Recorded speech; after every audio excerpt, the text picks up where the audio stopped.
How gay is Wicked? Honestly, gayer than you probably even realise.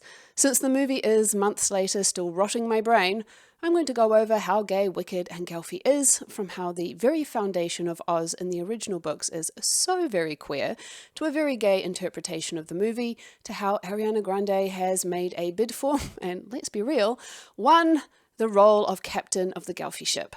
So, whether you see it or not, by the end of this video, you should have a deeper appreciation of how and why some sapphic ladies have been losing it over this pairing.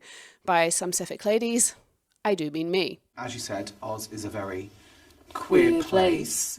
To give the context of why Wicked itself is so gay, I have to start by talking about the underlying queerness of the 14-book series that started with The Wonderful Wizard of Oz in 1900, written by L. Frank Baum, which led to the 1902 stage play, a 1910 silent film, and then the 1939 movie The Wizard of Oz. This inspired the book Wicked, The Life and Times of the Wicked Witch of the West by Gregory Maguire, that led to the stage play Wicked and now the movie. Essentially, at every step it's been a queer affair. It's queer in all senses of the word. It's a strange and fantastical place, but it's also, queer as in gay. Everyone is just so beautifully queer, and that roots all the way back to the L. Frank Baum books, where, literally the most commonly used word in the books is queer. I've seen plenty said about how Gregory Maguire is an openly gay man who wrote Wicked as a queer text with Elphaba and Glinda kissing, and potentially more. You may have seen the following quotes floating around various corners of the internet where it points to a certain intimacy that Elphaba and Glinda shared on their way to the Emerald City, and how this intimacy and the vulnerability she felt stands out in Glinda's mind much more than the supposedly huge and important moment of meeting the wizard. There is also this moment. It was not just the novelty of seeing her again, but the strange charisma Elphaba possessed, which had always put Glinda in the shade. Also, there was the thrill, basis indeterminable, which made Glinda shy and caused her to rush her words and to speak in a false high voice like an adolescent. Which, let's be clear, is on par with the lyrics of the song What Is This Feeling, which talks about face-flushing feelings, and I'll touch on this in a bit. In an interview with the queer online magazine Them, Gregory Maguire said that the sexual tension was intentional, and it was modest and restrained and refined in such a way that one could imagine that one of those two young women had felt more than the other and had not wanted to say it. Surely he was talking about Glinda here and the deeply entrenched comp het that she was suffering under. I will talk about that more in a moment. He also said, because a novelist can't write every scene, perhaps when the lights were out and the novelist was out having a smoke in the back alley, the girls had sex in the bed on the way to the Emerald City. Being 1995 when the novel came out, such a lightly approach was not surprising.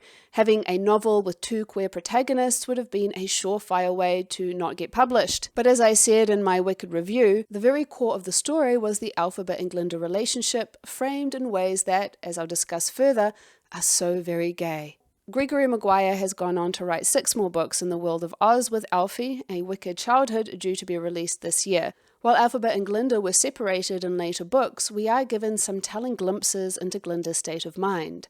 In Out of Oz, the 4th book, Glinda is much older, and there are repeated references to how she thinks and dreams of Elphaba. For a moment or 10, she was back in Shiz, darting up some alley of flowering quinces, racing Elphaba to the fountain at the back of the quad. Elphaba was glowing with the effort, glowing emerald, and Glinda, in her dream, was almost absent to herself, caught up in admiring her friend. It happens so seldom, vacating the prison of one's limited apprehension. Oh, to see Elphaba, even in a dream, is both reward and punishment, for it reminds me of my loss. And maybe she dreams of a door opening and Elphaba coming back from the afterlife, to settle Glinda's consternation, to save her. Or maybe this wasn't a dream, just a foundational longing. She ends up raising and protecting Elphaba's granddaughter. She refuses to believe that Elphaba is dead, and when she is in jail, it is heavily implied that it is Elphaba who comes to save her with, in her cell, Glinda woke with a start. Her glasses had broken a year ago. She didn't need them anymore, not really. She knew who was turning the door handle of her cell. She called her name sleepily and added, "You wicked thing. You've taken your own sweet time, of course."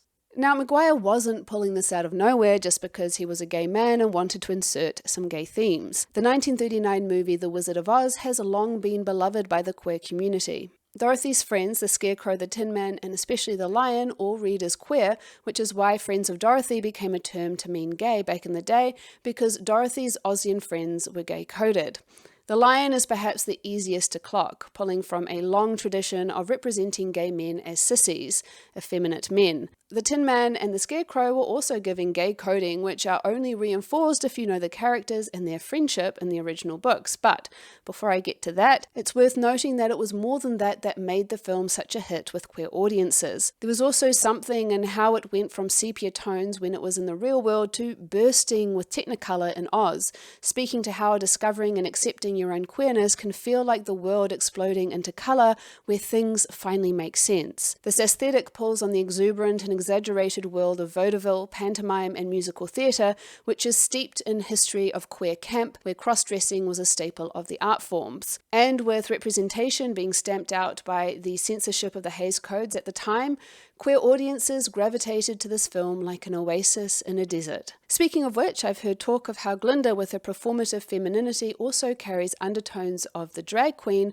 as talked about in the excellent video essay by Kaz Rowe called The Wizard of Oz and Wicked Have Always Been Gay, that goes much further in depth on the history of Oz and its inherent queerness, which I've linked in the description.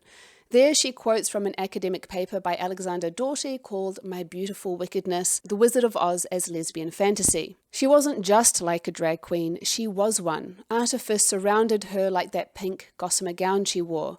And while I certainly read the artifice of her performed femininity as comp het in Wicked, in the original movie without the additional context of the Wicked story, I think there is certainly something to the reading.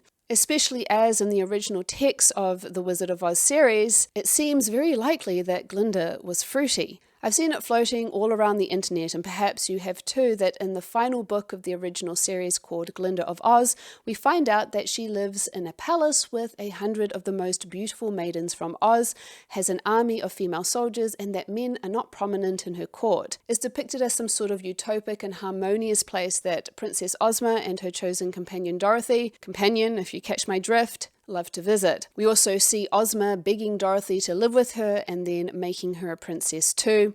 Dorothy is the only one to be allowed into her private chambers, and they greet each other with kisses, such as in this passage from The Road to Oz. Dorothy threw her arms around her little friend being Ozma, and hugged and kissed her rapturously. Princess Ozma has some gender-bending history to her. In order to hide her from persecution as a child, she is transformed into a boy called Tip by her custodian Mombi, until Glinda finds her and has her changed back into a girl, offering up an early form of positive trans representation. And as Kaz Rowe points out in her video essay, the whole world of Oz has been set up as such a queer place, queer as in strange, that anything is possible, and so the audience accepts things like gender bending as part of the wild and wonderful place that Oz is, without realizing that it's LGBTQ+ representation. Glinda, with her harem of women and a trans Ozma and her chosen companion Dorothy, are not the only prominent queer representation either. The Tin Man and the Scarecrow have a friendship in the book that sees the following being said of them. There lived in the land of Oz 2 queerly made men who were best of friends. They were so much happier when they were together that they were seldom apart. If you look into L. Frank Baum as the author of the books, it's clear that none of this is coincidental. He was a feminist, married to a feminist, and had a famous feminist as a mother-in-law. He created a progressive world in Oz where women were given equal status to men. He was a prolific author who created multiple male and female pseudonyms under which he wrote as a way to explore different themes and stories that he couldn't under a male name. All this was happening at a time where the field of sexology that looked at homosexuality and gender expression was a growing field. That is, until fascist Nazi ideology took root and they burned films, books, and research papers at the leading sexology center, which happened to be in Germany. This was at the same time that Hollywood voluntarily censored itself with the Hays Code due to the Catholic Church pushing back on what was seen as depraved depictions in films, which of course included queerness. So with that background established, it only follows that Wicked the musical, with its queer roots, would attract a robust queer following, even though the relationship between the two girls is less overtly gay than in the books. At the time the book and the musical were coming out, it was a revelation in itself to have not just 2 female protagonists headlining, entertaining, but to be presenting what was the big bad witch in The Wizard of Oz, the Wicked Witch of the West, and making her the protagonist that audiences rooted for by explaining her origin story. It may seem commonplace today to have the bad guy be written as multidimensional and motivated by a rich past. I think of stories like Maleficent or Joker, or shows like Dexter and Breaking Bad. The morally grey anti-hero is now a staple, but I remember how revelatory it seemed to have the Wicked Witch be recontextualized as anything other than wicked. It's two female leads. We're used to having a male and a female lead in a musical, and sometimes a male and a male. It's very rare to have two females. How do you feel about that? Well, we love it. To add the layer of these two women being in love with each other would have just broken some brains.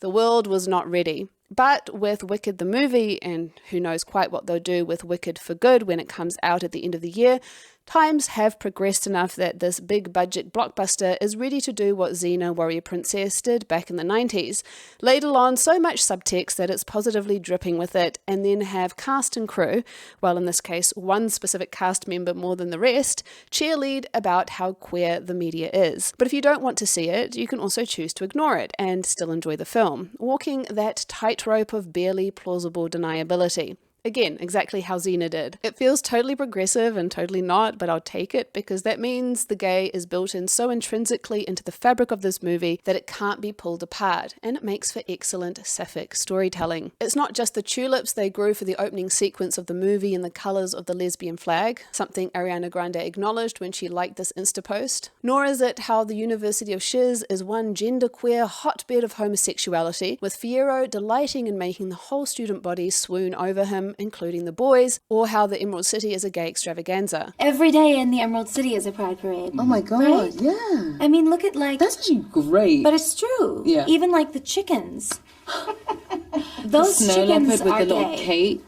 It's in how the relationship between Elphaba and Glinda is emotionally charged storytelling that centers their love at the very core of the film. Even if they couldn't explicitly say so, oh boy did they show us. Again, like Xena. It starts with how, at the beginning of the movie, when Elphaba is expressing her deepest desires in the song The Wizard and I, where she talks about her hopes for meeting the wizard. He'll say to me, I see who you truly are, and once I'm with the wizard, my whole life will change, because once you're with the wizard, no one thinks you're strange, and all of Oz has to love you. And shouldn't a girl who's so good inside have a matching exterior? Would it be all right by you if I degreenify you? Oh, what a pair will be the wizard and I. The thing is that her relationship with Glinda offers her all of these things that she longs for. Glinda sees her as she truly is. It's clear her green exterior, though surprising, is not really an issue. In fact, she may be intrigued by it. It's more that Glinda is jealous that Madame Morrible was teaching Elphaba magic and not her, and when that obstacle is removed, we get the Oz Dust ballroom scene. The moment that Glinda dances with her, not only does Glinda's world totally shift, but Elphaba's life changes too. The student body who had shunned her doesn't anymore. She's being greeted by students on her way to class. She's being seen off by a crowd when she goes to see the wizard. In a sense, Glinda's love for Elphaba degrenifies her in the way she imagines the wizard could. And while it doesn't necessarily point to anything romantic between the two, and look, I'm all for platonic best friends and soulmate stories too, but when you combine it with the song What Is This Feeling, it sure seems that both girls are experiencing very strong, visceral emotions for each other that sees them singing as they lay in bed in a split screen, What is this feeling so sudden and new? I felt the moment I laid eyes on you. My pulse is rushing, my head is reeling, fervid as a flame, does it have a name?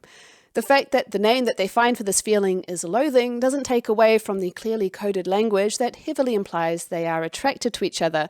And even with them saying they loathe each other, they also acknowledge there's a strange exhilaration in such total detestation. It's so pure, so strong, though I do admit it came on fast. Still, I do believe that it can last, and I will be loathing you my whole life long.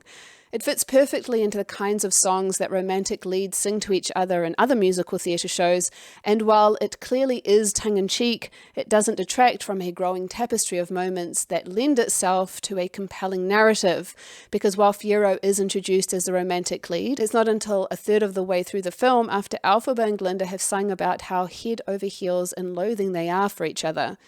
It then reads very much, as I said in my Wicca review, like Glinda is having a serious case of comp het, because her decision to be with him is less about an emotional connection and entirely about him being the appropriate option for her. She's decided, even before meeting him, that she wants him, and it's well encapsulated in the words they sing to each other.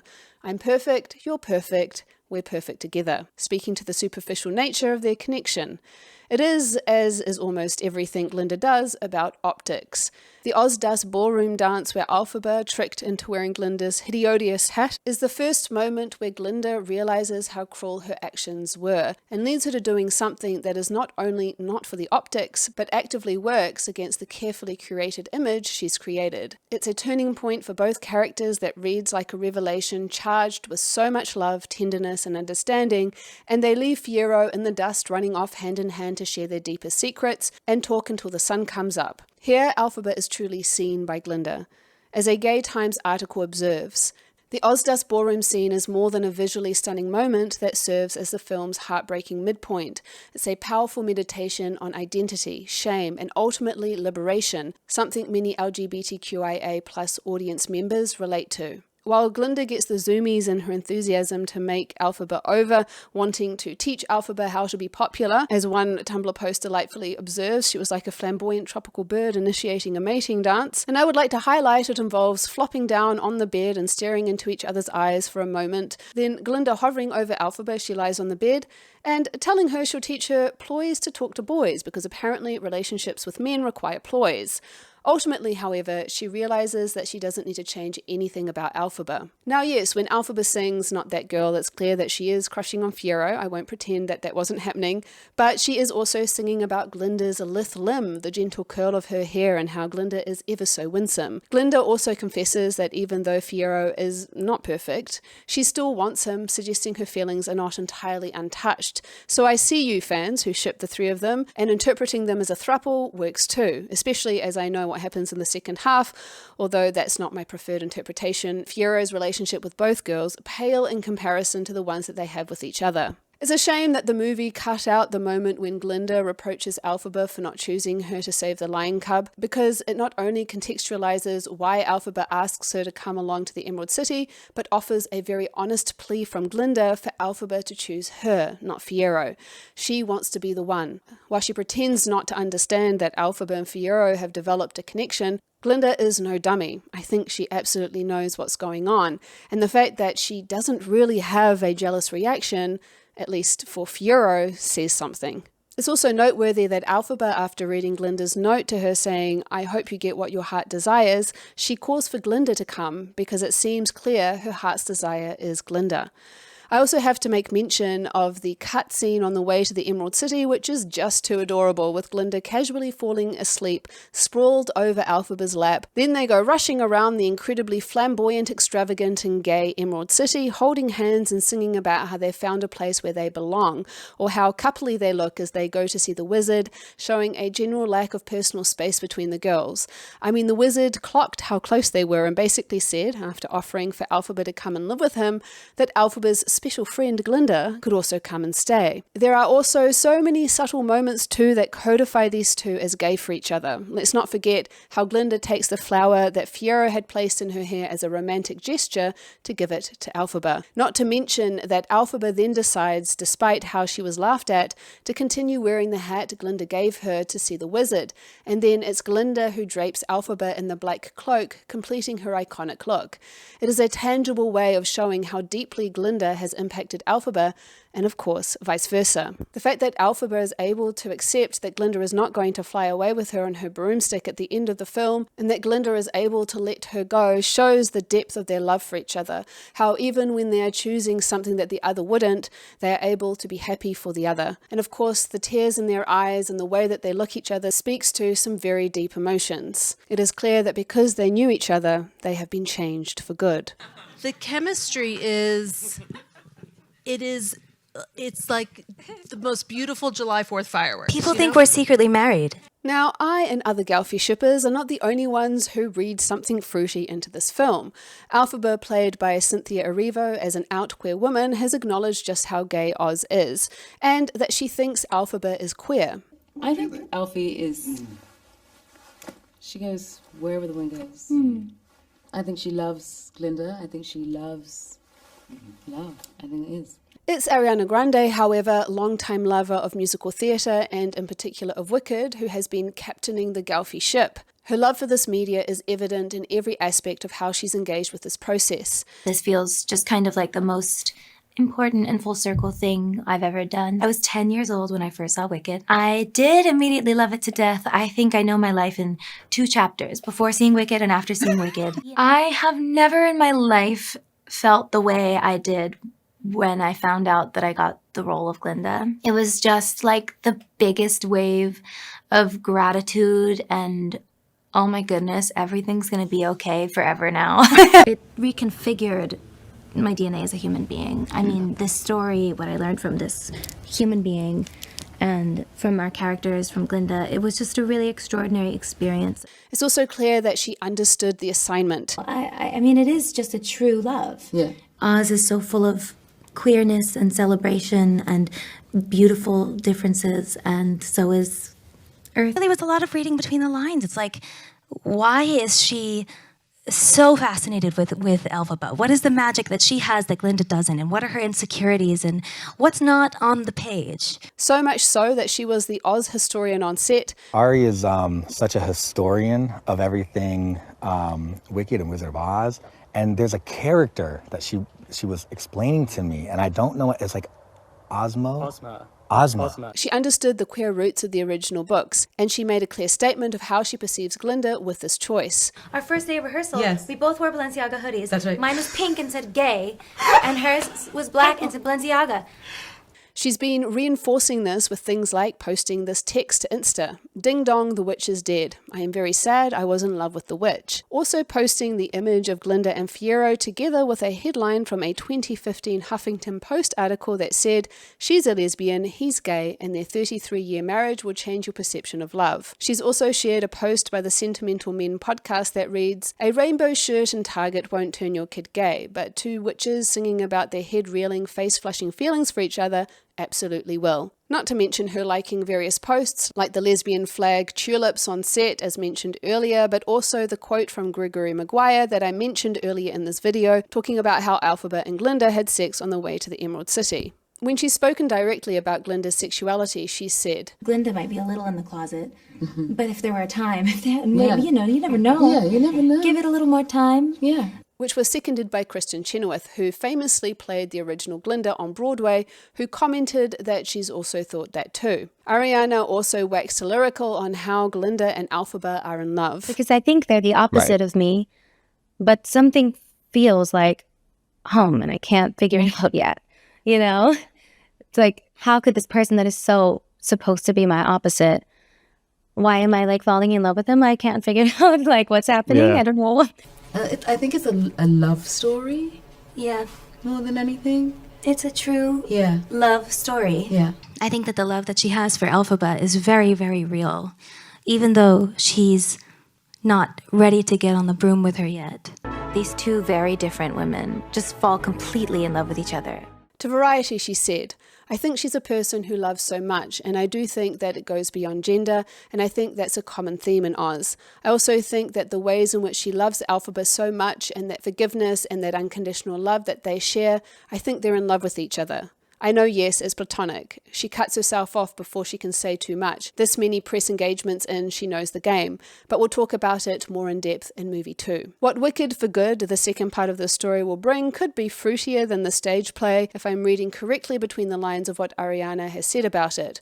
When referring to the much anticipated song For Good, she said, "The scene that leads up to it and afterwards is quite a meal," says Grande, measuring her words carefully to avoid spoilers. "I do remember at a point leaving my body and hovering for, like, the whole week." A few changes to the Broadway show are clearly on the table, such as Nessa Rose not being made to walk, given that the actress playing her is a full-time wheelchair user, so there is the possibility of other things changing too. The flashback moment Glinda has when she remembers Elphaba putting on her hat at the beginning of Wicked, as Glinda looks, very lovingly I'd like to say, at her, suggests we'll see this scene in the second installment. With the still pic of Glinda with her head on Elphaba's shoulder from the scene, who knows how gay it might get. I think to hope for a kiss or a canon acknowledgement of their feelings is, unfortunately, still unlikely, purely given how big of a blockbuster these movies are. Alas, I don't think we're quite there yet. Even Ariana, who's been so vocal about Glinda and Elphaba being in love, does stop shy of total canon acknowledgement. There is a towing of the line even while using languaging that is very clearly indicating romantic love, but then peppering in the word platonic and friend through her interviews, which is probably enough to lull anyone feeling too confronted by the idea that this could be lesbian activity. As much as Ariana has been captaining the Gelphie ship, I don't think she was even prepared for the fervent outpouring from fans, and it seems she's been lurking in some fan spaces. People think we're secretly married, offers Grande, who adds of what she calls the Gelphie stuff, referring to the internet's vast collection of fan fiction and art explicitly dedicated to a sapphic pairing of Elphaba and Glinda. I wish I could unsee some things. I mean, wow, I had a feeling, but I didn't know it would be on the scale or this graphic. But I have a feeling that Kristen Chenoweth knew exactly what was coming. I've always said that Wicked was the love story between two girls, says Kristen Chenoweth. Ariana and Cynthia are going to be a power couple. And I do agree. Until next time, lady lovers.